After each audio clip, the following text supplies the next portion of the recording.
اللهم صل على محمد وآل محمد. اعوذ باللہ من الشیطان الرجیم. بسم اللہ الرحمن الرحیم. الحمد للہ رب العالمین والصلاة والسلام علی اشرف الانبیاء والمرسلین سیدنا و مولانا ابی القاسم محمد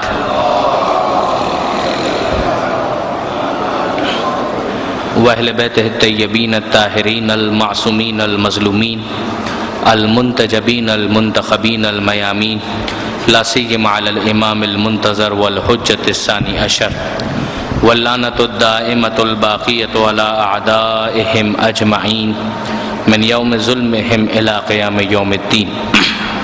اللہم انا نرغب الیک فی دولۃ کریمہ تعز بها الاسلام واہلہ وتذل بها النفاق واہلہ وتجعلنا فیہا من الدعاة الى طاعتک والقادة الى سبیلک وترزقنا بها کرامة الدنیا والآخرہ. رب اشرح لی صدری ویسر لی امری واحلل عقدۃ من لسانی یفقهوا قولی وجعلنی خالصا لوجهک الکریم. یا اللہ صلوات علی محمد وآل محمد. اما بعد فقد قال اللہ سبحانہ وتعالی فی القرآن الحکیم. بسم اللہ الرحمن الرحیم.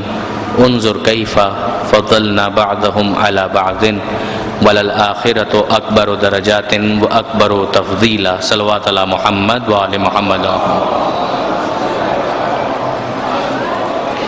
برادران عزیز، ماہ رجب کی فضیلتیں، اس کی اہمیت اور اس کے اعمال پر آج یہ ہماری دوسری اور آخری گفتگو ہے.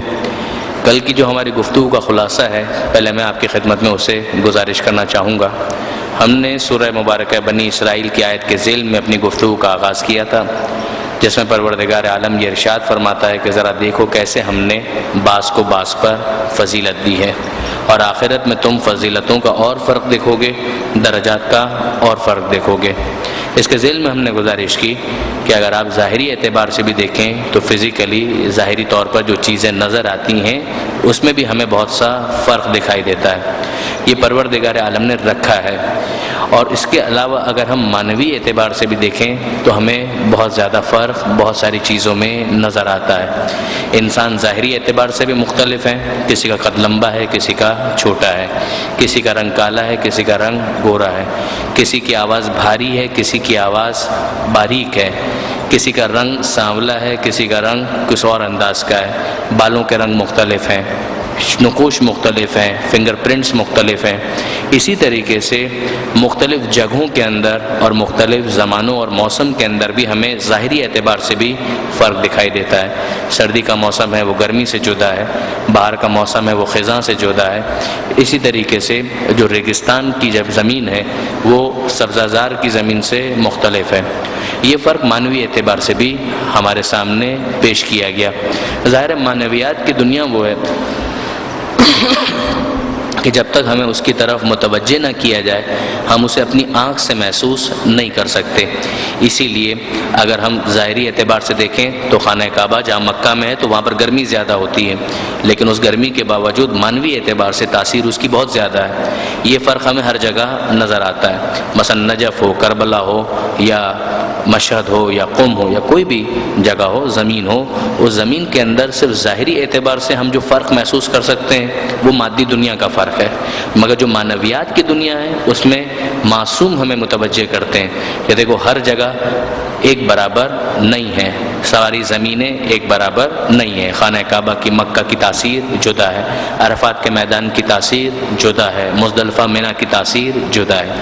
یہ معاملہ زمانوں کے اندر بھی ہے کہ ہر مہینہ اور ہر دن ایک برابر نہیں ہے، بلکہ اس میں فرق رکھا گیا ہے. چاہے پھر وہ رجب کا مہینہ ہو، شعبان کا مہینہ ہو، یا پھر ماہ رمضان ہو، یہ سارے مہینے ایک برابر نہیں ہیں. ان میں بعض کو بعض پر پروردگار عالم نے فضیلت عطا کی ہے. جو ماہ رجب خصوصیت کے ساتھ نسبتوں کے اعتبار سے بھی ہم نے ڈسکس کیا کہ اس ماہ رجب کو ایک روایت کے اندر پروردگار عالم سے منسوب کیا گیا کہ یہ رجب اللہ کا مہینہ ہے، شعبان پیغمبر اکرم کا مہینہ ہے، اور ماہ رمضان امت کا مہینہ ہے۔ اور دوسری روایت کے اندر کہ رجب کو اہل بیت کا مہینہ کہا گیا، شعبان کو رسول اللہ ہی کا مہینہ کہا گیا، اور ماہ رمضان کو اللہ کا مہینہ کہا گیا، یعنی ڈبل نسبتیں اس کے اندر ہمیں دکھائی دیتی ہیں۔ اور اس سے ملتی جلتی ایک روایت آج بھی میں آپ کے سامنے گزارش کروں گا۔ اس کے علاوہ کل ہم نے مناسبتوں کو ڈسکس کیا تھا کہ اس ماہ رجب میں جو ولادتیں ہیں، جو شہادتیں ہیں معصومین کی، اور جو اہم واقعات پیش آئے، ان کو ہم نے کل کی گفتگو کے اندر ڈسکس کیا تھا۔ اس کے علاوہ ایک اور اہم چیز جسے کل ہم نے ٹچ کیا، وہ ماہ مبارک رجب میں روزوں کی فضیلت کے حوالے سے، کہ بہت زیادہ تاکید کی گئی کہ اس مہینے کے اندر روزے مس نہ کیے جائیں اور روزے ضرور رکھے جائیں۔ اور پھر اس کے بعد قضا روزے کی موجودگی میں مستحب روزہ نہیں ہو سکتا، پہلے قضا روزہ رکھنا ضروری ہے، اس کے بعد پھر مستحب روزے کی باری آ سکتی ہے، اس کو ہم نے ڈسکس کیا۔ اور آخر میں مفاتیح الجنان کی ابتدا میں جو شیخ عباس قمی نے بیان کیا ہے ماہ رجب کی فضیلت کے حوالے سے، اس کو ہم نے کل کی گفتگو کے اندر ڈسکس کیا۔ درود بھیجیے محمد و آل محمد پر۔ اب آج کی گفتگو میں ہم اپنی بات کو مزید آگے بڑھاتے ہیں۔ کل جو بات میں نے آپ کی خدمت میں عرض کی تھی کہ 4 مہینے وہ ہیں کہ جسے محترم مانا گیا ہے اور ماہ رجب اس میں شامل ہے۔ یہ باقاعدہ امت مسلمہ کا مسلمہ مسئلہ بھی ہے، قرآن مجید نے بھی اس کی تائید کی ہے۔ اور اس کے علاوہ اگر آپ دیکھیں تو ایک حدیث ہے جس کا نام ہی ہے حدیث اختیار، کہ جس میں پروردگار عالم نے کن کن کو منتخب کیا، کن کن کو اختیار کیا، ان کا تذکرہ ہے۔ اور ان میں 4 کا تذکرہ بار بار آتا ہے کہ پروردگار عالم نے ان میں سے 4 کو انتخاب کیا، ان میں سے 4 کو انتخاب کیا۔ بلکہ میں اس حدیث کو آپ کی خدمت میں پیش ہی کر دوں۔ یہ خصال اور بہار دونوں میں ہے، بہار میں علامہ مجلسی نے اس کو لکھا اور خصال میں شیخ صدوق نے اسے تحریر فرمایا۔ حدیث کا نام ہے حدیث اختیار، کہ اختیار کسے کیا۔ یہاں پر اختیار سے مراد چوائس نہیں ہے، یہاں پہ اختیار سے مراد ہے منتخب کرنا، سلیکٹ کر لینا، یعنی جس کو ایک اپ گریڈ کرنا ہے، خاص ایک مرتبہ اور مقام دینا۔ ارشاد فرماتے ہیں، معصوم کا کلام ہے کہ ان اللہ اخترا من الکلام 4، کہ اللہ نے کلام میں سے جو بولا جاتا ہے 4 کو منتخب کیا۔ وہ 4 کیا ہیں؟ کہ سبحان اللہ والحمد للہ ولا الہ الا اللہ واللہ اکبر، وہی تسبیحات 4، کہ انسان یوں تو بہت کچھ اپنی زبان سے پروردگار عالم کی حمد کرتا ہے، ثنا کرتا ہے، بہت کچھ کرتا ہے، مگر خدا نے ان میں سے 4 تسبیحات ہیں کہ جن کو منتخب کیا۔ سبحان اللہ 1، والحمد للہ 2، لا الہ الا اللہ 3، اللہ اکبر یہ 4۔ وَمِنَ الْمَلَائِكَةِ 4، اور ملائکہ میں سے اللہ نے 4 کو منتخب کیا، یعنی ملائکہ سب محترم ہیں مگر 4 کو خدا نے منتخب کیا، جبریل، میکائیل، اسرافیل اور عزرائیل۔ پھر فرمایا وَمِنَ الْأَنْبِيَاءِ 4، اور انبیاء میں سے خدا نے 4 کا انتخاب کیا، ابراہیم، موسیٰ، عیسیٰ، محمد مصطفیٰ صلی اللہ علیہ وآلہ وسلم۔ اور پھر روایت آگے بڑھتی ہے کہ وَمِنَ الصِّدِّيقِينَ 4، کہ اللہ نے صدیقین میں سے 4 کا انتخاب کیا۔ حبیب نجار جو سورہ یاسین کے اندر جن کا تذکرہ آتا ہے، نام نہیں آتا مگر وہاں پر ان کا تذکرہ آتا ہے کہ جاء رجل من اقصى المدینۃ یسعی، وہ جو تذکرہ ہے جس مرد کا، اس کے بارے میں کہا گیا کہ اس کا نام حبیب نجار ہے اور پروردگار نے اسے منتخب کیا۔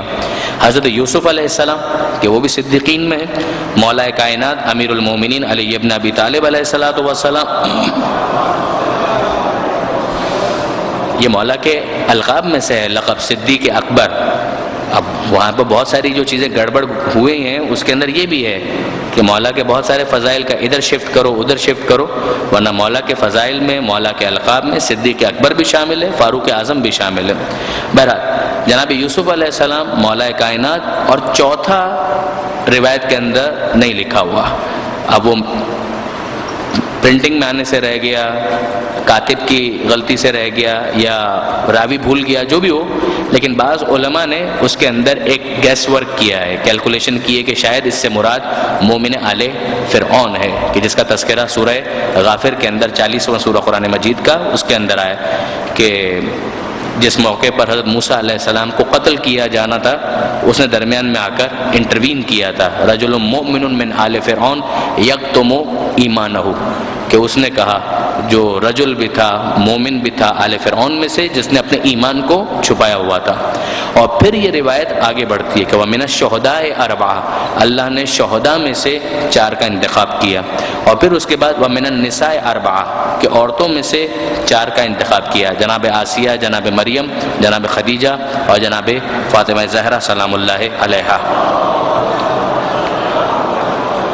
روایت مزید آگے بڑھتی ہے کہ وَمِنَ الشُّهُورِ أَرْبَعَةٌ، کہ 4 مہینوں کا خدا نے انتخاب کیا، اور یہاں پر پھر جن 4 مہینوں کا تذکرہ کیا گیا یہ وہی 4 مہینے ہیں جنہیں اشہر الحرم کہا گیا، یعنی وہ 4 محترم مہینے کہ جن میں ایون جنگ و جدال بھی حرام ہے، جس کے اندر رجب، ذی القعدہ، ذی الحجہ اور محرم۔ وَمِنَ الْبُقْعَاءِ أَرْبَعَةٌ، اور 4 زمینوں کو خدا نے منتخب کیا کہ مکہ، مدینہ، کوفہ اور بیت المقدس۔ وَمِنَ الْأَيَّامِ أَرْبَعَةٌ، اور 4 دنوں کو خدا نے منتخب کیا، انہیں اختیار کیا، جس میں عید الفطر، عرفہ، بقر عید اور جمعے کا دن، یوم العرفہ یعنی 9 ذی الحجہ، بقر عید یعنی 10 ذی الحجہ، اور ہر ہفتے جمعے کا دن کہ یہ اللہ نے منتخب کیا۔ تو اس روایت کے اندر بھی آپ دیکھیں گے کہ اگر ہم دیکھیں ان 4 مہینوں میں، جیسے ہمیں نظر آتا ہے کہ رمضان کا تذکرہ نہیں ہے، ماہ رمضان کا، اس میں کوئی شک نہیں ہے کہ ماہ رمضان کی اہمیت رجب سے بھی زیادہ ہے، مگر کچھ اینگل سے اگر ہم دیکھتے ہیں تو اندازہ ہوتا ہے کہ ماہ رجب ایک سپیریٹی لے جاتا ہے، ایک تھوڑی سی ترجیح لے جاتا ہے، جیسے محترم ہونے کے حوالے سے ان معنی میں کہ جنگ و جدال اس میں حرام ہے، تو وہ ماہ رمضان کے اندر ایسا نہیں ہے۔ ماہ رجب کے ناموں میں سے ایک نام ہم نے ڈسکس کیا تھا کل، اسب، کہ جس کا مطلب یہ تھا کہ رحمت اس مہینے کے اندر انڈیلی جاتی ہے۔ اسی مہینے کا ایک اور نام بھی ہے اور وہ ہے اسم۔ خود رجب کا مطلب کیا ہے؟ رجب کا مطلب ہے عزت کرنا، تعظیم کرنا، رسپیکٹ کرنا، اور دوسرا جو نام اس کا آیا اسب، جس کے اندر کہ رحمت انڈیلی جاتی ہے، یعنی بھر بھر کے دیا جاتا ہے۔ اور پھر تیسرا نام ہمارے سامنے آتا ہے اسم۔ اسم کا مطلب ہے بہرا بن جانا، یعنی وہ مہینہ جو بہرا ہے۔ بہرا کس اعتبار سے ہے؟ یعنی یہ بظاہر اگر آپ دیکھیں تو یہ لفظ جو ہے کچھ زیادہ مناسب نہیں لگتا ہے کہ بہرا مہینہ، نہیں، یہ بہرا اس اعتبار سے نہیں ہے، بہرا اس اعتبار سے ہے کہ اس میں کٹ جانے کا حکم دیا جا رہا ہے۔ بے وقوف بننے کی بات نہیں ہو رہی ہے، احمق بننے کی بات نہیں ہو رہی ہے۔ مقصد کیا ہے؟ جس طریقے سے اگر اصولی طور پر دیکھتے ہیں کہ اسلام کے اندر رہبانیت سے روکا گیا ہے، کوئی کہے کہ میں دنیا سے بھاگتا ہوں، غار کے اندر جاتا ہوں، یہ دنیا بیکار ہے، کوئی فائدہ نہیں ہے، نہیں، اسلام اس کو سپورٹ نہیں کرتا۔ کہ لا رہبانیت فی الاسلام، اسلام میں کوئی رہبانیت نہیں ہے، رہنا تمہیں دنیا میں، ہاں، لیکن اسی دنیا میں رہتے ہوئے کچھ کریش کورسز ہیں کہ جو اسلام نے کروائے ہیں، جیسے آپ ماہ رمضان میں دیکھیں کہ بھوکا رہو، روزے کے اندر کا بھوکا رہو، اعتکاف کرو۔ اعتکاف صرف ماہ رمضان سے مخصوص نہیں ہے، لیکن ماہ رمضان میں تاکید تو ہے کہ ماہ رمضان میں اعتکاف کرو، یا ویسے ہی اعتکاف کرو، تو ایک طرح سے کٹنے والی بات ہے کہ دنیا سے تھوڑا سا کٹو۔ حج پر لوگ جاتے ہیں تو ظاہر ہے کہ ایک پورا جو نارمل روٹین کی جو لائف ہے اس سے ہٹ کر کچھ ہو رہا ہے، کہ اسی طریقے سے کہ اسم یہ مہینہ کٹ جانے کا مہینہ ہے، یعنی ایسا مہینہ ہے کہ جس کے اندر جو تمہاری روٹین کی دنیاوی زندگی تھی اس کے اندر کمی کرو، اس کے اندر ایک بریک لگاؤ۔ اور کہ اس نے کیا کہا، اس نے کیا کہا کہ مجھے زیادہ نہیں سننا ہے، مجھے زیادہ نہیں سننا ہے، میں اپنے پروردگار سے لا لگا رہا ہوں اس مہینے کے اندر، کہ یہی چیز اگر 12 مہینے کرو کہ نہیں، ایکسیپٹیبل نہیں ہے، لیکن اس مہینے میں ریاضت کرو، اس مہینے کے اندر تھوڑا اپنے روٹین کے اندر اس طرح سے تبدیلی لے کر آؤ کہ میں اور میرا خدا، بس باقی تمام تر اپوائنٹمنٹس وہ سب کے سب بعد میں۔ البتہ اس کا یہ مطلب نہیں ہے کہ انسان احمق بن جائے، اسی لیے علماء کرام نے یہ ارشاد فرمایا کہ اس کے اندر جیسے وہ والی بات جو کل بھی آئی تھی، اسی بات کو علماء کرام نے بھی اپنے الفاظ میں بیان کیا کہ مثلا حملہ بھی نہ کرو، اگر تم کو لگتا بھی ہے کہ جواز ہے ڈیلے کرو، اس مہینے میں اپنے دشمن پر بھی حملہ نہ کرو، مگر بے وقوف نہ بنو۔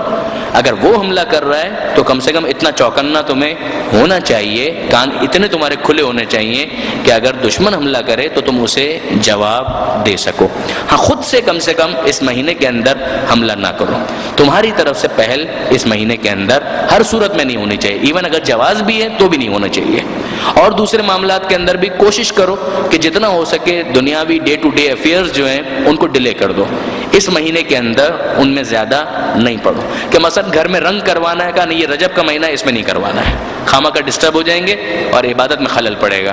کوئی کہے کہ مثلا مجھے اس مہینے کے اندر پکنک پر جانا ہے، پکنک پہ جانا حرام نہیں ہے، لیکن پکنک پہ جانا ہے کہ پکنک پہ جائیں گے تو اس کے نتیجے میں مثلا میری عبادت ڈسٹرب ہو جائے گی۔ البتہ اگر کسی کا پلان یہ ہے کہ پکنک پر جا کر وہاں پر ایک پرفضا مقام پر عبادت کریں گے، ہے بھی نہ ظاہر کوئی اشکال نہیں ہے، صرف اس اعتبار سے کہ دنیاوی معاملات جتنے کم سے کم ہو سکیں وہ اس مہینے کے اندر رکھے جائیں۔ پھر اس کے بعد ایک اور بات کی طرف بھی ہمیں توجہ کرنی چاہیے، جس کے لیے ابھی بھی ممکن ہے کہ کوئی عمل کرنا چاہے تو عمل کر سکے، اور وہ ہے عمرہ۔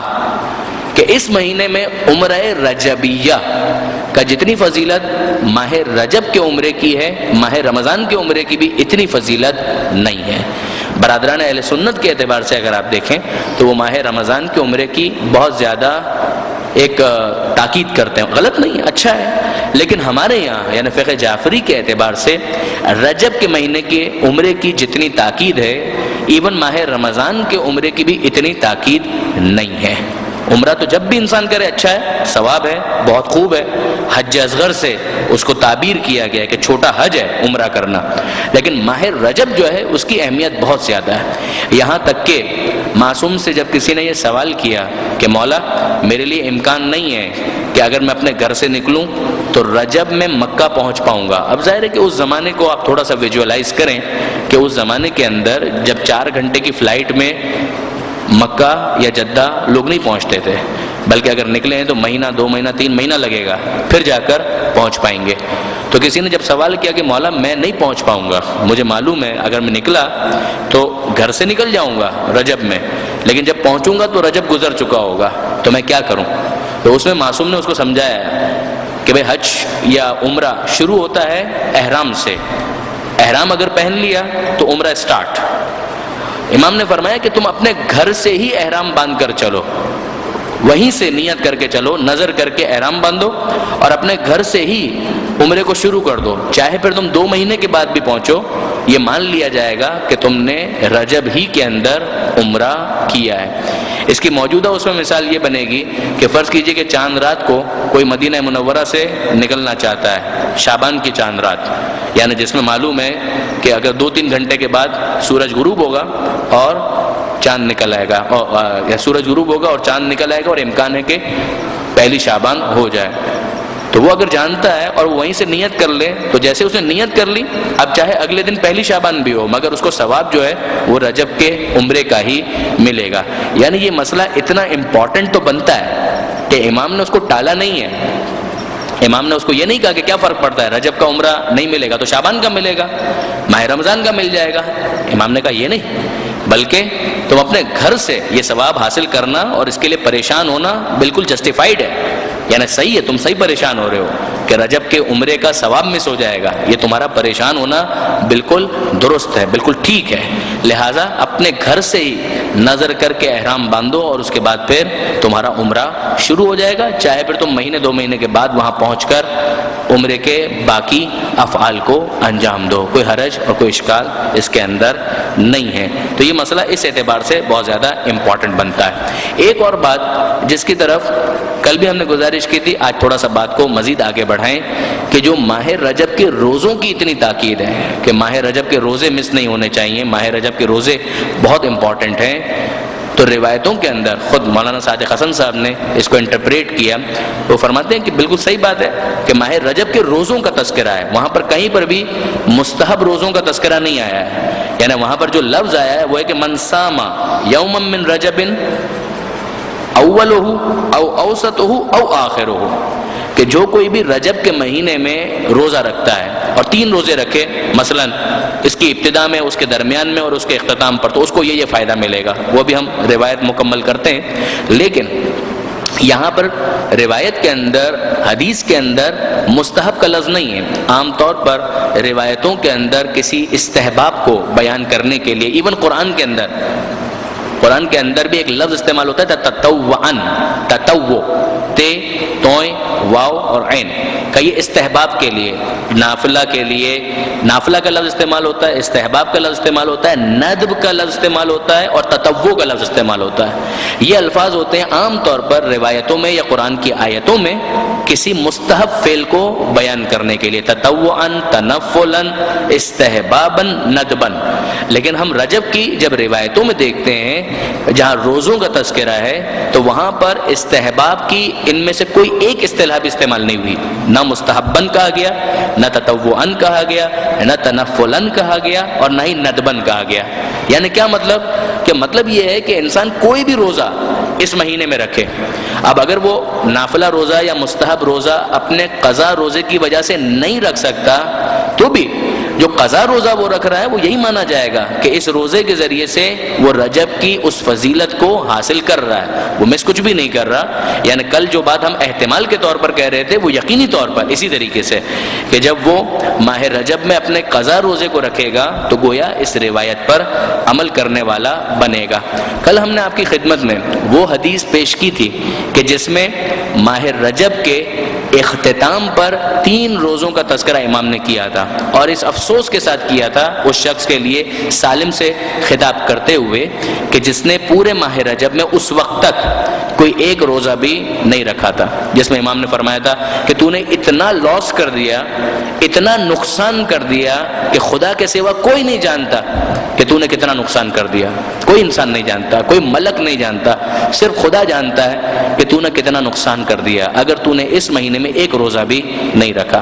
پھر اس نے سوال کیا تو امام نے کہا کہ ہاں ابھی بھی اگر تو ایک روزہ رکھ تو یہ فائدہ، 2 روزے رکھ تو یہ فائدہ، 3 روزے رکھ تو یہ فائدہ. وہ ماہ رجب کے اختتام کے حوالے سے ایک اور روایت جیسا کہ میں ابھی پڑھ بھی رہا تھا آپ کی خدمت میں، اس کے اندر تو الفاظ بڑے عجیب ہیں، واقعاً بڑے عجیب الفاظ ہیں.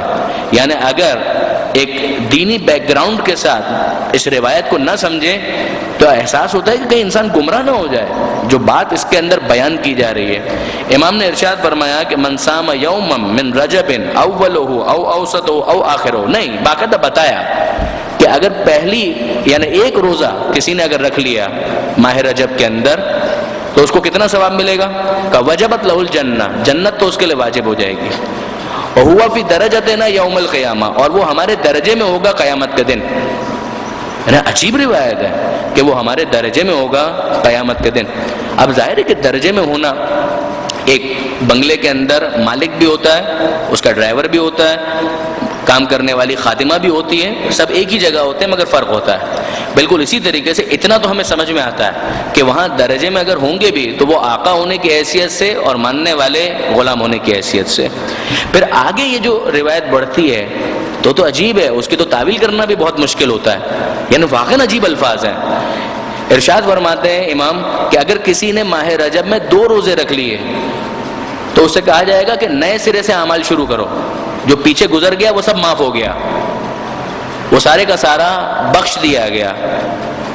اور پھر اس کے بعد فرماتے ہیں کہ اگر کسی نے 3 روزے رکھے تو اسے چاہیے کہ نئے سرے سے اعمال شروع کرے، جو ماضی میں تھا وہ بھی معاف کر دیا گیا، جو آگے خدا نہ کرے اگر ہو جائے گا وہ بھی معاف کر دیا گیا.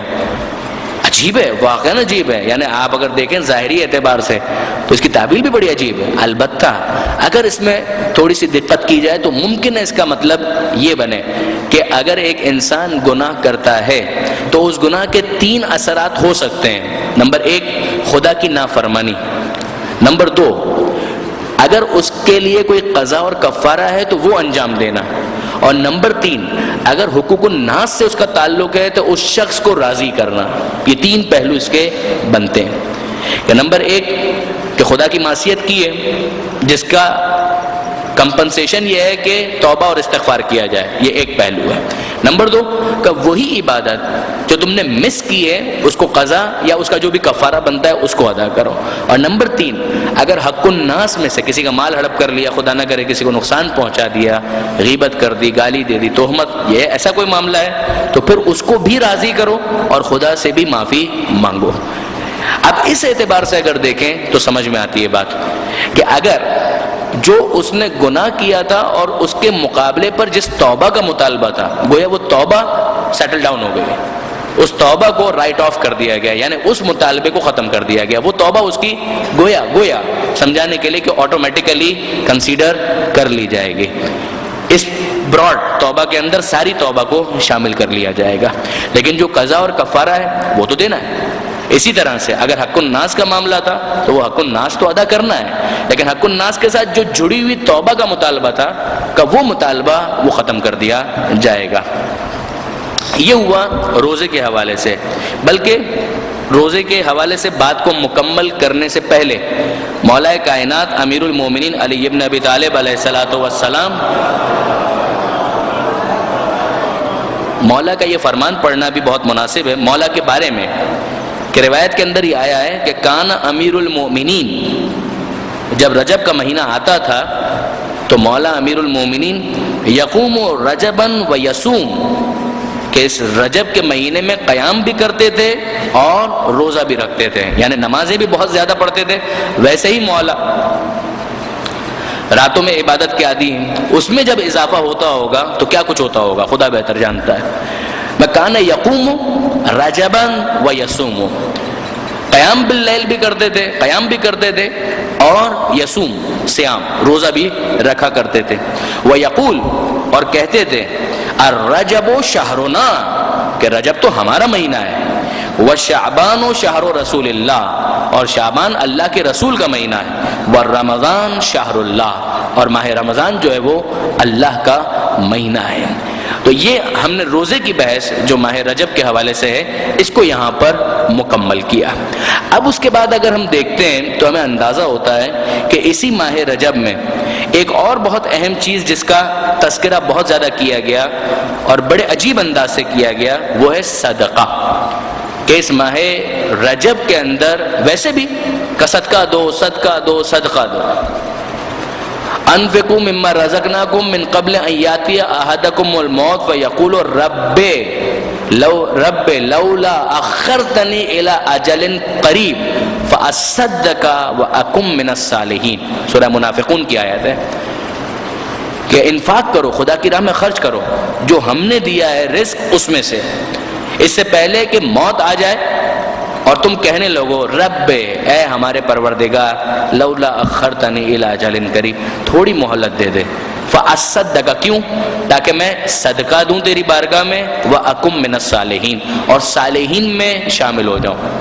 تو اس موقع پر جو ایک انسان کی حسرت ہو سکتی ہے وہ یہی ہے کہ وہ خدا سے کہ مالک تھوڑی مہلت دے دے کہ میں صدقہ دوں. اب اس موقع پر جب پتہ ہے کہ اب جان نکلنے والی ہے تو انسان جو کچھ بھی بولے وہ کم ہے، لیکن جو پہلی طلب اور تڑپ اس کے دل میں ہوتی ہے وہ یہی ہے کہ مالک میں صدقہ دے کر کسی کی مدد کروں اور صالحین میں شامل ہو جاؤں. یہ قرآن کی آیت ہے. رجب کے مہینے کے حوالے سے ابو سعید خدری رضی اللہ تعالی عنہ پیغمبر اکرم کے صحابی ہیں، وہ روایت کرتے ہیں پیغمبر اکرم ختمی مرتبت احمد مجتبی محمد مصطفیٰ صلی اللہ علیہ وآلہ وسلم فرماتے ہیں پیغمبر اکرم کہ کثرت کے ساتھ، تھوڑا بہت نہیں، کثرت کے ساتھ کہ رجب میں صدقہ دو، کثرت کے ساتھ. چاہے اگر زیادہ نہیں دے سکتے تو اتنا تو کرو کہ روزانہ ایک روٹی صدقے میں دو. یعنی باقاعدہ کہ اگر زیادہ نہیں دے سکتے تو اتنا تو ضرور کرو کہ ایک روٹی روزانہ رجب کے مہینے میں، یعنی 30 دن ہے تو 30 روٹیاں اور روزانہ ایک روٹی. زیادہ نہیں دے سکتے تو اتنا، اور زیادہ بڑھا سکو تو کیا کہنا، لیکن زیادہ نہیں کر سکتے تو اتنا ضرور کرو کہ ایک روٹی روزانہ صدقہ دو. ثواب کیا ملے گا؟ جو دھندے والے لوگ ہیں، کاروبار والے لوگ ہیں، بزنس والے لوگ ہیں، تو اے اللہ کے رسول اللہ تو خوش ہوگا، مگر وہ ٹھیک ہے اللہ تو خوش ہو ہی جائے گا، وہ تو جلدی خوش ہو جاتا ہے، سریع الرضا ہے، بہت جلدی راضی ہو جاتا ہے۔ یہ بتائیے کہ ثواب کیا ملے گا؟ یعنی یہ اب میں اپنے الفاظ میں گزارش کر رہا ہوں، پیغمبر اکرم نے ایک بڑی عجیب ڈیل آفر کی ہے۔ جس طریقے سے مڈ نائٹ ڈیلز ہوتی ہیں یا کسی خاص موسم کے اندر کوئی ڈیل آتی ہے، پیغمبر اکرم نے عجیب بات کی ہے، واقعاً عجیب بات کی ہے۔ ماہ رجب کے اندر صدقہ دینا، پیغمبر فرماتے ہیں کم سے کم 1 روٹی تو دو، اور اگر کسی نے ماہ رجب میں اس طرح سے کرنے کو اپنی عادت بنا لیا تو اسے وہ پورا ثواب ملے گا جو آج تک میں نے صدقے کا بیان کیا ہے۔ یعنی یہ 1 دن 2 دن کے ثواب کی بات نہیں ہو رہی ہے، پیغمبر اکرم نے 63 سالہ زندگی کے اندر جتنا ثواب صدقے کا بیان کیا ہے، پیغمبر فرماتے ہیں یہ سب کا سب اسے ملے گا کہ جو ماہ رجب میں کم از کم روزانہ 1 روٹی دینے کو اپنی عادت بنا لے، اور اس کے بعد یہ عادت اس کی پختہ ہو جائے۔ اور پھر فرماتے ہیں پیغمبر کہ اتنا تو ملے گا ہی جتنا میں نے بیان کیا ہے اپنی پوری زندگی میں آج تک، بلکہ اس سے بھی زیادہ ملے گا جو میں نے بیان کیا ہے۔ یہ عجیب ثواب ہے جو صدقے کا پیغمبر اکرم نے اس کے اندر بیان کیا ہے۔ یعنی آپ دیکھیں گے کہ پیغمبر نے بہت صدقے کا ثواب بیان کیا، یہ ثواب، وہ ثواب، یہ ثواب، وہ فائدہ، یہ فائدہ کا، وہ سب کا سب اسے حاصل ہوگا جو اس ماہ رجب میں 1 روٹی روزانہ، اور پھر اسے اپنی عادت بنا لے کہ اس طریقے سے تو مجھے صدقہ دینا ہی ہے۔ یعنی یہ وہ اخلاقیات ہیں، یعنی پیغمبر جب کہتے ہیں عادت بنا لو، یعنی کیا مطلب ہے؟ یعنی سخاوت تمہارا اخلاق بن جائے، تمہارا ہاتھ دینے والا بنے، لینے والا نہ بنے، دینے کی عادت تمہارے اندر پیدا ہو جائے۔ تو یہ دوسرا عمل، 1 روزہ جو ماہ رجب کے اندر بہت تاکید، نمبر 2 صدقہ، نمبر 3 قرآن مجید کی تلاوت۔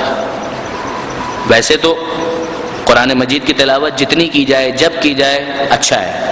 ماہ رمضان خصوصیت کے ساتھ اگر ربیع القرآن کہ قرآن کی بہار کا مہینہ ہے، لیکن کا ماہ رجب میں بھی تاکید ہے کہ قرآن مجید کی تلاوت زیادہ سے زیادہ کی جائے۔ اور اس میں میری گزارش ایک طالب علم کی حیثیت سے ہمیشہ سے یہ ہے، میں پھر تاکیداً گزارش کرتا ہوں کہ کتنا اچھا ہو کہ ہمارے جوان، ہمارے نوجوان قرآن مجید، سب سے اچھا تو یہ ہے کہ عربی بھی سیکھیں، اور عربی سیکھ کر قرآن مجید میں غور کرنے کا لطف حاصل کریں۔ آپ بھول جائیں گے ٹی وی کے ڈراموں کو اور ساری دوسری خرافات کو، یقین کیجئے۔ میں اپنے نوجوان دوستوں کو مخاطب کر رہا ہوں، پورے اطمینان کے ساتھ کہہ رہا ہوں، اس لیے کہ میں جانتا ہوں کہ ان کے دل پاکیزہ ہیں، میں جانتا ہوں کہ ان کے قلب مطہر ہیں، میں جانتا ہوں کہ ان کی روح خالص ہے، میں جانتا ہوں کہ ہمارے نوجوان واقعاً دین کی طرف مائل ہیں، ہمارے نوجوان امام زمانہ کے سپاہی ہیں، میں جانتا ہوں اور اپنے دل سے اس بات کا معترف ہوں، میں جانتا ہوں۔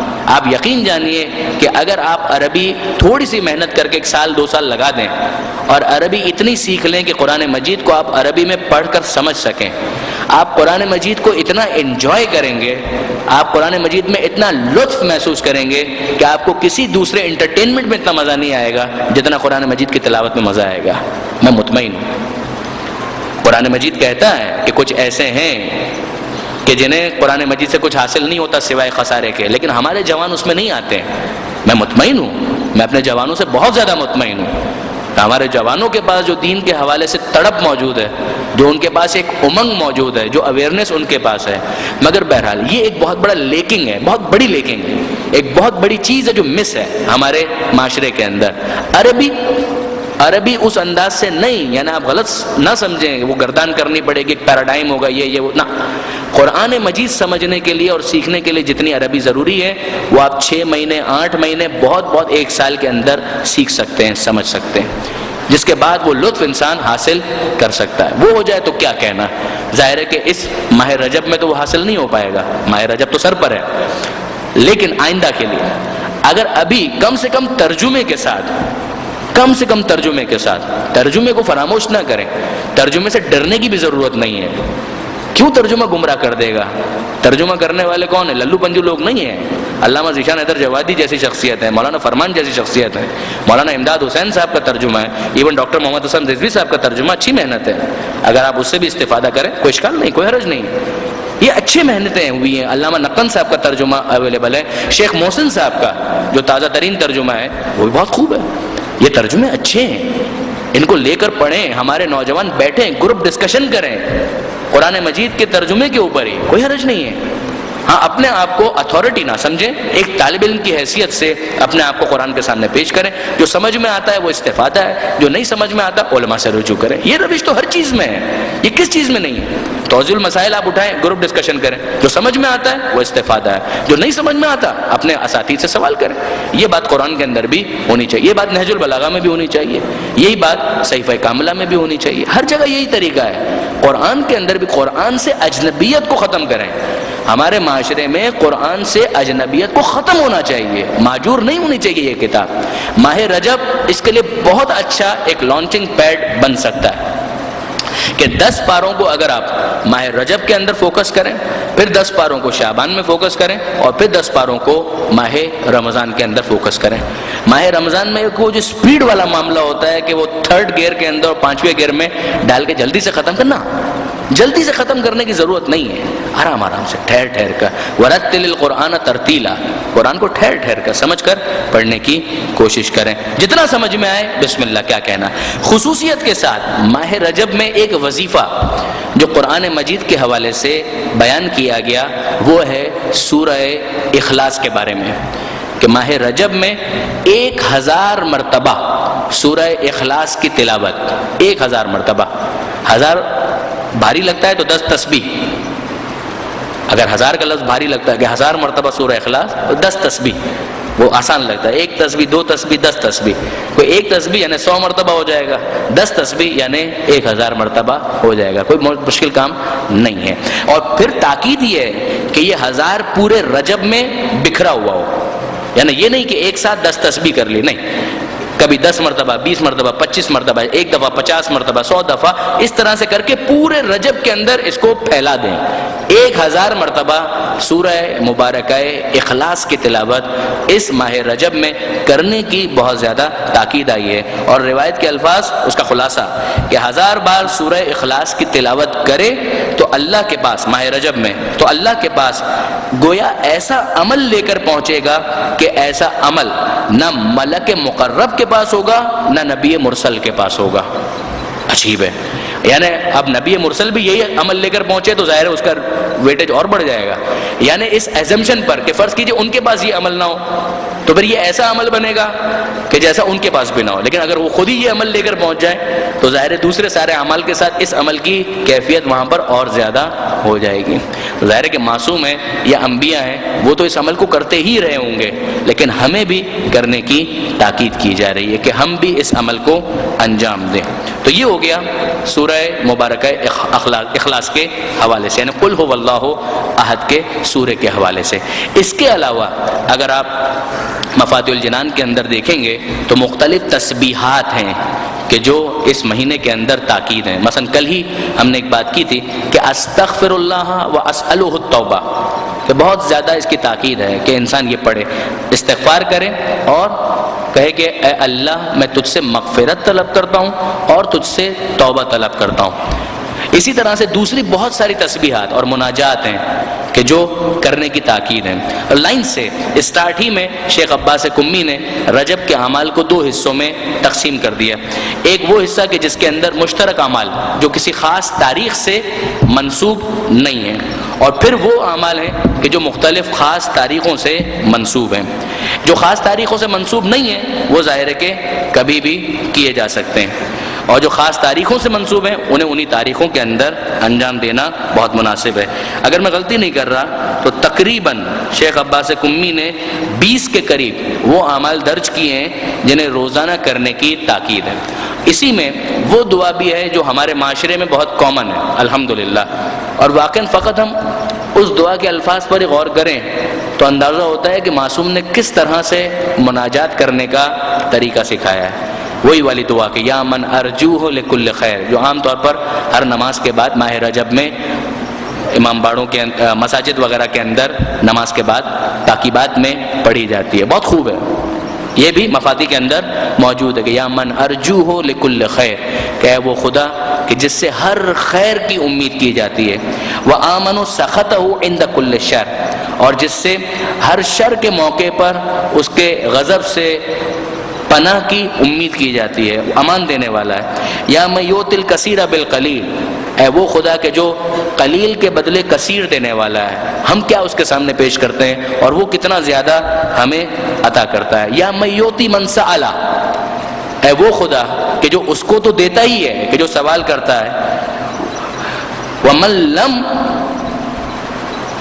یا من یؤتی من سأل یا من یؤتی من لم یسألہ، اے وہ خدا کہ جو اسے تو دیتا ہی ہے کہ جو سوال کرتا ہے، جو سوال نہیں کرتا اسے بھی عطا کرتا ہے، ومن لم یعرفہ، اور جو اس کی معرفت نہیں رکھتا ہے اسے بھی عطا کرتا ہے، تحننا منہ ورحمہ، وہ اس کا تفضل ہے، اس کی رحمت ہے۔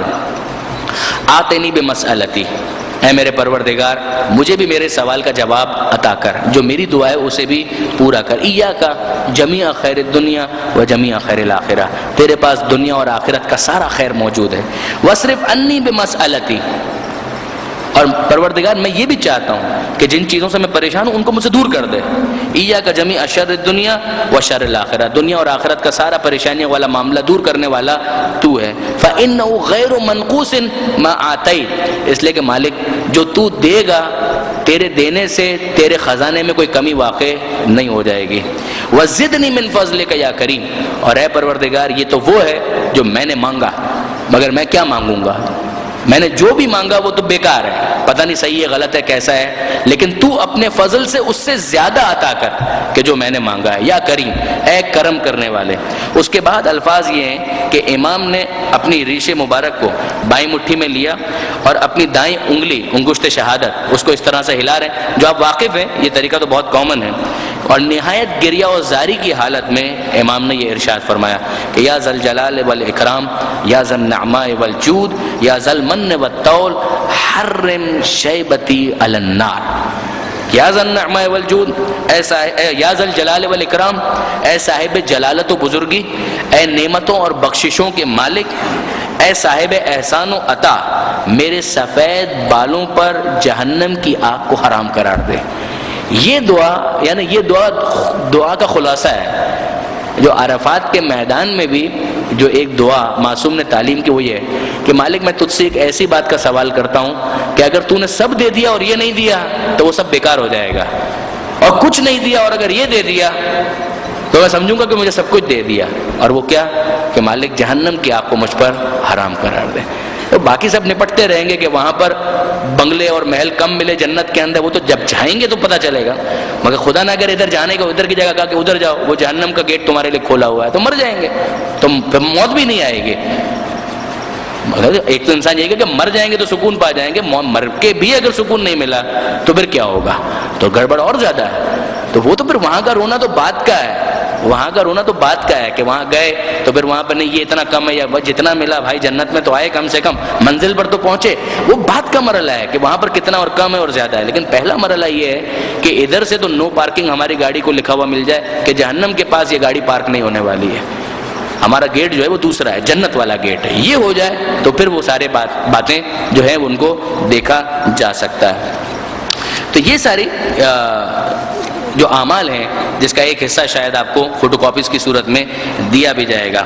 پھر اس کے بعد ایک مناسبت، چند مناسبتیں ہیں جن کی طرف میں متوجہ کرنا چاہوں گا۔ یہ ساری چیزیں مفاتیح الجنان کے اندر موجود ہے، اور آپ میں سے میں جانتا ہوں بہت سے بزرگان اور بہت سے ایسے افراد ہیں کہ جو بڑی پابندی کے ساتھ انشاءاللہ ان سارے اعمال کی پابندی کرتے ہوں گے، اور مردوں سے زیادہ میں مطمئن ہوں کہ خواتین زیادہ پابند ہیں، اور واقعاً خواتین کا عجیب حوصلہ ہے، عجیب حوصلہ ہے اعمال کے حوالے سے بھی، اور آج کل کے اعتبار سے تو میں کہہ سکتا ہوں ایون حصول علم کے حوالے سے کہ جو شوق خواتین کے اندر موجود ہے بعرض معذرت مردوں کے اندر اتنا نہیں پایا جاتا۔ میں اپنے کچھ دوستوں کے ساتھ جو ہماری یعنی برادری سے تعلق رکھتے ہیں، برادری سے مراد جماعت نہیں، یعنی طبقہ روحانین آپ کہہ لیجئے، ان سے ہم ڈسکس کر رہے تھے کہ کلاسز لینے جاتے ہیں کہیں پر خواتین کی بھی اور لڑکوں کی بھی کلاس لینے جاتے ہیں، اندازہ ہوتا ہے کہ معاملہ بالکل گڑبڑ ہے، میں آپ کو یہ پریڈکشن کر رہا ہوں کہ اگر معاملہ اسی طرح سے رہا تو بہت سی جگہوں پر تو یہ ہو چکا ہے. 5-10 سالوں کے اندر، 15 سالوں کے اندر آپ دیکھیں گے کہ شوہر بیویوں سے سوال کر رہے ہوں گے دین کے بارے میں، ان کو نہیں معلوم ہوگا، ان کو نہیں پتا ہوگا، دینی مسائل کے بارے میں بھی نہیں معلوم ہوگا، عقائد کے بارے میں بھی اتنا نہیں پتا ہوگا جتنا خواتین کو پتا ہوگا. کیونکہ جو سیریسنیس اور سنجیدگی ہم دیکھتے ہیں وہ خواتین میں واقعاً بہت زیادہ ہے.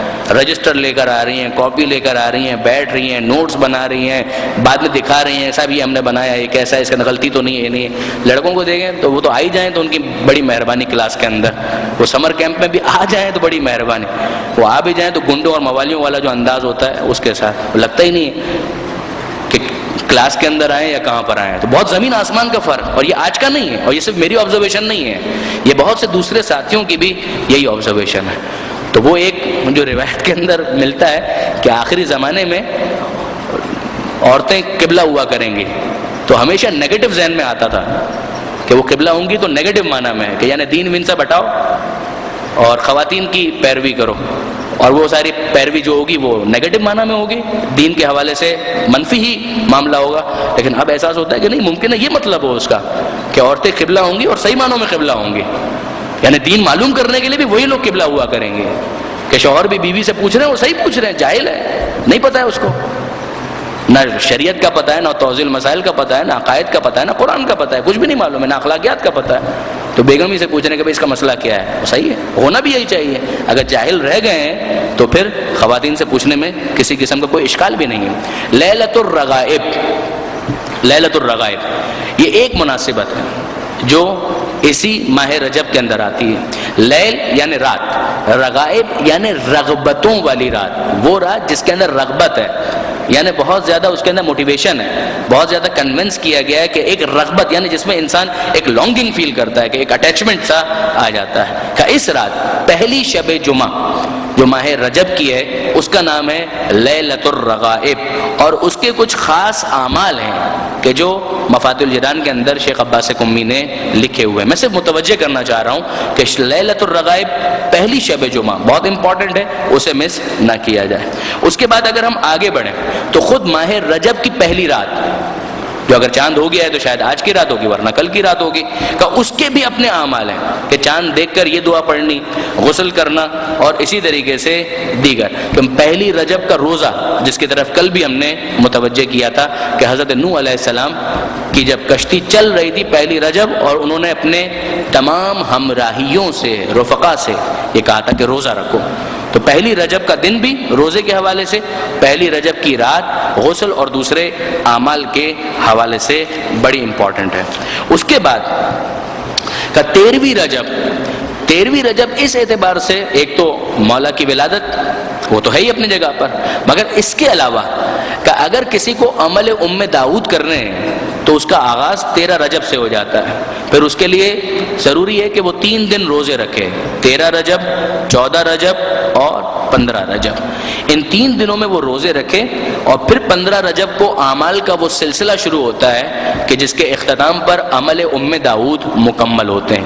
چونکہ داؤد نے امام سے سوال کیا تھا لہٰذا اس کا نام ہی پڑ گیا عمل داؤد، جس کے لیے مولانا صادق حسن صاحب نے سالوں پیشتر جب رجب کی فضیلت پر درس دیا تھا، مجھے اچھی طرح سے یاد ہے کہ انہوں نے کہا تھا عام طور پر یہ حوصلہ ماں کا ہی ہے کہ وہ یہ عمل انجام دے سکے. البتہ ناممکن عمل نہیں ہے، بہت سے مرد بھی انجام دیتے ہیں، لیکن واقعاً اولاد کے حوالے سے خصوصیت کے ساتھ یہ ماں ہی کا جگر ہے کہ وہ اس طریقے سے اعمال کرے. اس لیے کہ اتنے قرآن کے سورے اس کے اندر پڑھنے ہیں کہ شاید کسی اور عمل میں قرآن مجید کے اتنے سوروں کی تلاوت کا تذکرہ آپ کو نہیں ملے گا.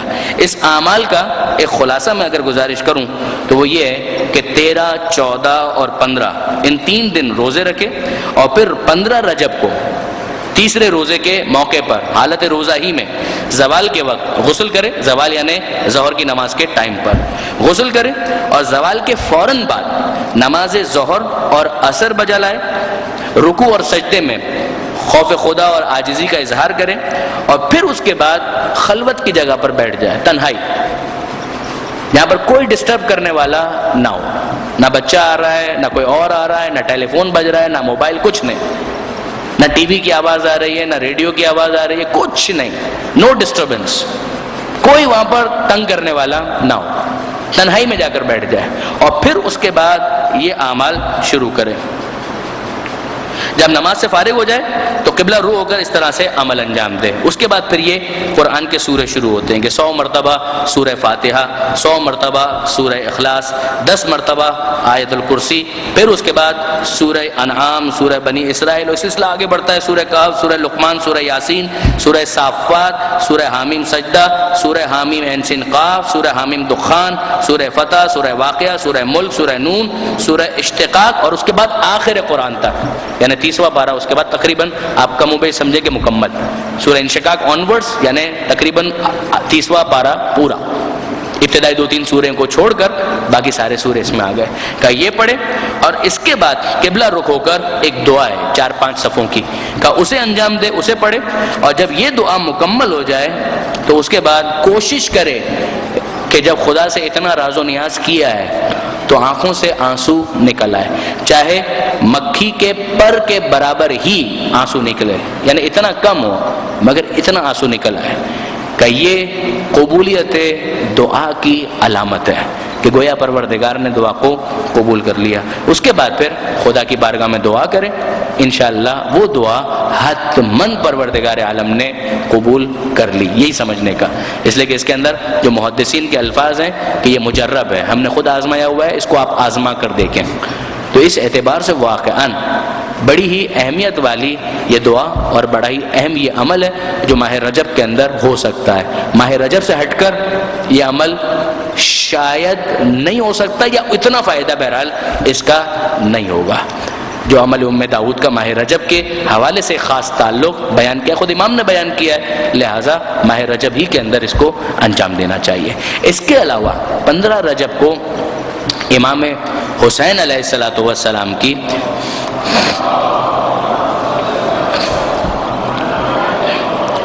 ایک خاص زیارت ہے جو زیارتوں کے چیپٹر میں الگ سے بیان کی گئی ہے۔ مفاتیح الجنان کا اگر آپ انڈیکس دیکھیں گے تو اس انڈیکس کے اندر زیارتوں کا الگ ایک چیپٹر ہے۔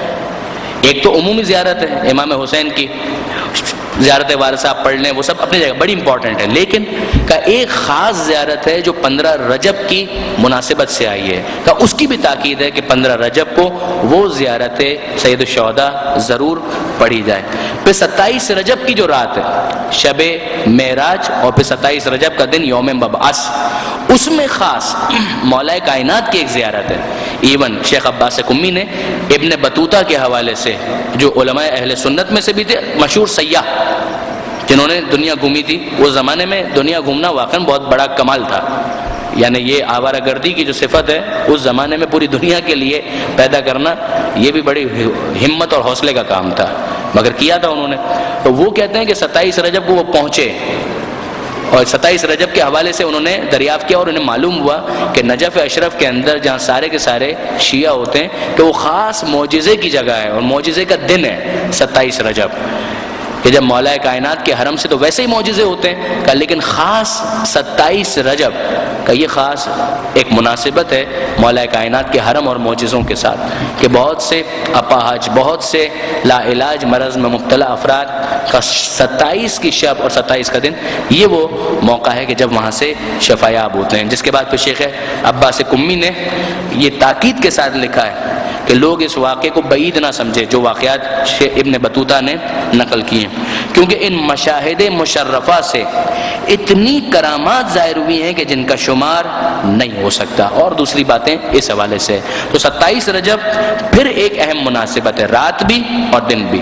دن روزے کے حوالے سے بہت زیادہ اہم دن بنتا ہے 27 رجب کا، ویسے تو بنتا ہی ہے پورا ماہ رجب کے اندر آخری 3 روزے وہ شروع 27 سے ہی ہوں گے، لیکن 27 رجب اس اعتبار سے بھی کہ سارا سال جن روزوں کے لیے بہت زیادہ تاکید آئی ہے ان میں ایک روزہ 27 رجب کا بھی ہے۔ یہاں پر میں اپنی بات کو مکمل کرتا ہوں اور پروردگار عالم سے دعا کرتا ہوں۔ نہیں، ایک بات رہ گئی بیان کرنا، وہ بات مناجات کے حوالے سے، دعا کرنے سے پہلے مناجات کے حوالے سے، کہ اگر آپ کوئی لیٹسٹ ایگزامپل مناجات کی جاننا چاہتے ہیں کہ خدا کو کس طرح سے مخاطب کیا جائے، امام زمانہ کو کس طرح سے مخاطب کیا جائے. تو آیت اللہ العظمیٰ سید علی خامنائی، ان کا جو جمعے کے دن کا خطبہ ہے، اس خطبے کا اختتام جو آخری 7-8 منٹ ہیں اس کو ضرور سنیے گا. فارسی میں ہے حالانکہ، لیکن ممکن ہے کہ آپ کو انگلش سب ٹائٹلز کے ساتھ کہیں انٹرنیٹ پر مل جائے. اگر نہ ملے اور واقعاً کوئی والنٹیئرز یا کوئی تنظیم یا کوئی آرگنائزیشن یہ کام کر سکے کہ آغا خامنائی نے اپنے اس خطبے میں آخری 7 منٹ 8 منٹ اس کے اندر اختتام پر بالکل امام زمانہ کو مخاطب کیا، اور کس طریقے سے مخاطب کیا ہے، انتہائی سادگی کے ساتھ، جس میں نہ آواز بہت زیادہ بلند ہے لیکن بڑی سادگی کے ساتھ، مگر آپ اس تاثیر کو واقعاً محسوس کریں کہ جہاں وہ امام زمانہ کو مخاطب کرتے ہیں کہ اے سید من، اے مولا من، کہ اے میرے سید، اے میرے مولا. 2-3 دفعہ یہ جملہ کہا ہے انہوں نے، اے سید من، اے مولا من. اور پھر وہ فرماتے ہیں کہ جو مجھے کہنا تھا میں نے کہا، آگے بھی کہتا رہوں گا، آگے بھی اسی طرح سے کہتا رہوں گا. یعنی اے میرے مولا، جو مجھے کہنا تھا میں نے کہا، آگے بھی میں اسی طرح سے کہتا رہوں گا. اور اس کے بعد وہ ارشاد فرماتے ہیں کہ من جان ناقابلی دارا، میری جان کسی قابل نہیں ہے، بے ارزش جان ہے، یہ میرے پاس ہے. جسم ناقصی دارا ہوں، میرا جسم جو ہے ناقص ہے، خود ہاتھ مجروح ہے، بم دھماکے کے اندر بڑی اذیتیں برداشت کی ہیں اس مرد بزرگ نے. اور پھر اس کے بعد فرماتے ہیں کہ کچھ میرے پاس عزت اور آبرو ہے، وہ بھی وہی ہے کہ جو آپ نے مجھے دی ہے. ہر وہ چیز جو میرے ہاتھ میں ہے، میرے پاس ہے، سب کا سب میں اسلام پر قربان کروں گا، اور سب کا سب آپ پر نثار ہو. یہ وہ جملے ہیں کہ جب وہ بول رہے تھے سارا مجمع زار و قطار رو رہا تھا، سارا مجمع بے اختیار گریہ کر رہا تھا.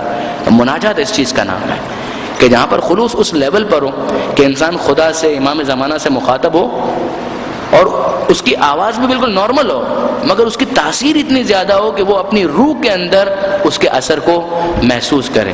وہ یہ محسوس کر رہا ہے کہ ہاں واقعاً میں اپنے خدا سے مخاطب ہوں یا اپنے زمانے کے امام سے مخاطب ہوں. میں تاکید کرتا ہوں اپنے نوجوان دوستوں کو، یہی بزرگ تو وہ ہیں، یہی مراجع، یہی رہبر کہ جن سے یہ معنویت ہمیں حاصل کرنی چاہیے، یہ روحانیت ہمیں حاصل کرنی چاہیے. چاہے وہ آغا سیستانی ہوں، چاہے آغا وحید خراسانی ہوں، یا موجودہ کیس میں جو مثال ہم نے دی رہبر معظم آیت اللہ خامنائی ہوں. یہی بزرگ ہیں کہ جن سے ہمیں صحیح معنوں میں معنویت کو لینا ہے، صحیح معنوں میں روحانیت کو لینا ہے، صحیح معنوں میں اسپریچویلٹی کو لینا ہے. کہ آپ دیکھیں کہ ان کا انداز کیا ہے، کس انکساری کے ساتھ یہ خدا کی بارگاہ میں اپنے آپ کو پیش کرتے ہیں، اور اس کے بعد اس سے الہام لیتے ہوئے ہم اپنی زندگی میں ترقی کے مختلف مدارج تلاش بھی کر سکتے ہیں اور انہیں طے بھی کر سکتے ہیں. بار الہ تجھے واسطہ محمد و آل محمد کا ہمارے اس قلیل توسل کو اپنی بارگاہ میں قبول فرما.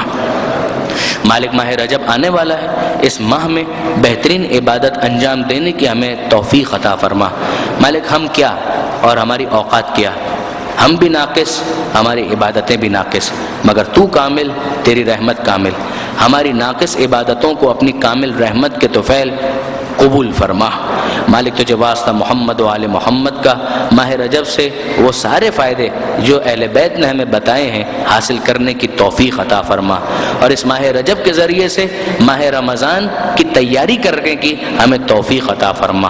مالک تجھے واسطہ محمد و آل محمد کا پریشان حال مومنین کی پریشانیوں کو دور فرما.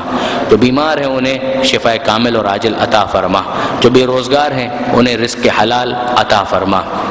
جو برسر روزگار ہیں ان کے رزق میں برکت اور کثرت عطا فرما. مالک جو بے اولاد ہیں اولاد صالح عطا فرما. جو صاحبان اولاد ہیں اولاد کی صحیح تربیت کی توفیق عطا فرما. مالک تجھے واسطہ محمد و آل محمد کا ہمیں اپنی اصلاح، اپنے اداروں کی اصلاح، اپنے گھرانوں کی اصلاح، خصوصاً اپنے تعلیمی اداروں کی اصلاح زمانے کے امام کی خواہشات کے مطابق کرنے کی توفیق عطا فرما. مالک آل محمد کے ماننے والے جہاں کہیں بھی آباد ہیں ان کی جان، مال، عزت و آبرو کی حفاظت فرما. خصوصاً پاکستان میں مومنین کی حفاظت فرما. ڈیرہ اسماعیل خان اور پارا چنار کے مومنین کی مدد اور نصرت فرما. مالک ہمارے دشمنوں، ہمارے شہداء کے قاتلوں کو نیست و نابود فرما. مالک وطن عزیز پاکستان کو استحکام عطا فرما. وطن عزیز کو ہر قسم کی داخلی اور خارجی پریشانیوں سے محفوظ فرما. وطن عزیز سے دہشت گردی اور دہشت گردوں کا خاتمہ فرما. موجودہ جنگ میں پاک فوج کو فتح و نصرت عطا فرما۔ مالک تجھے واسطہ محمد و آل محمد کا، تمام علماء کرام، مراجع اعظام، مقام معظم رہبری اور انقلاب اسلامی کی حفاظت فرما۔ اس انقلاب کو زمانے کے امام کے انقلاب سے متصل فرما۔ اس انقلاب کے بدخواہوں، اس انقلاب کے دشمنوں اور اس انقلاب کے بارے میں برا سوچنے والوں کو نیست و نابود فرما۔ مالک زمانے کے امام کے ظہور میں تعجیل فرما، ہمیں ان کے اعوان و انصار میں شمار فرما۔ ربنا تقبل منا انک انت السمیع العلیم وتب علینا انک انت التواب الرحیم۔ ایک سورہ فاتحہ اور 3 مرتبہ سورہ اخلاص کی التماس تمام ارواح مومنین و مومنات کے ایصال ثواب کے لیے، آپ حضرات و خواتین کے مرحومین کے ایصال ثواب کے لیے، ہمارے شہداء، ہمارے گزشتگان علماء مراجع خصوصیت کے ساتھ ڈیرہ اسماعیل خان اور پارا چنار کے شہداء کے ایصال ثواب کے لیے، رحم اللہ من قرأ الفاتحہ۔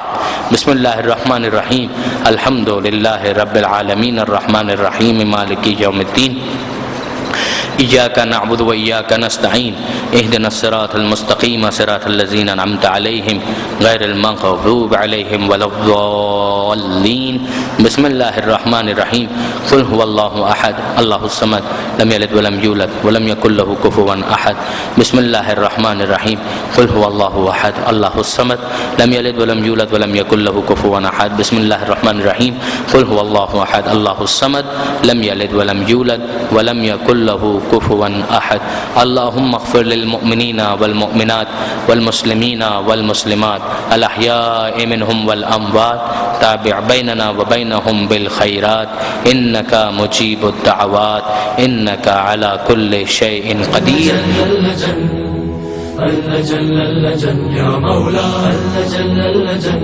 اللجن اللجن اللجن اللجن اللجن يا صاحب السماء اللجن اللجن اللجن